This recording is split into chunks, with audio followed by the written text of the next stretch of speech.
diables tenen un origen més aviat religiós, de representació del mal, i en canvi els focs artificials i les petardars potser tenen més origen amb el foc, diguem que va venir de la Xina, no? El foc aquest més espectacular. El foc, com a país, també és un element que aglutina i és un fet diferencial, un tret significatiu o distintiu de la nostra cultura. També tenim les revetlles de Sant Joan o de Sant Pere, que sempre han tingut molta tradició, fogueres, a més de petards, falles al Pirineu.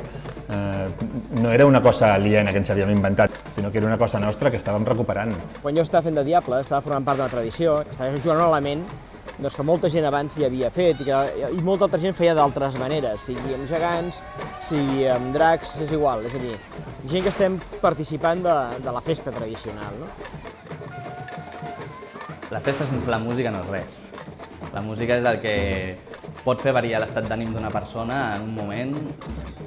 La música transmet moltes sensacions.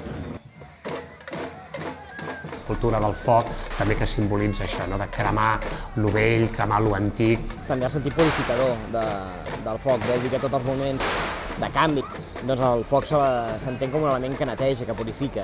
Dona espectacularitat, no? Dona llum a la nit. És una llum molt així esporàdica, difusa, que ve, que va. Té un punt de bogeria que jo crec que atrau a la gent des de ben petits, no? Jo crec que el mal atrau a la gent. Tenir el foc i ser el protagonista de la festa amb una qüestió perillosa és una manera de transgredir les normes de la societat.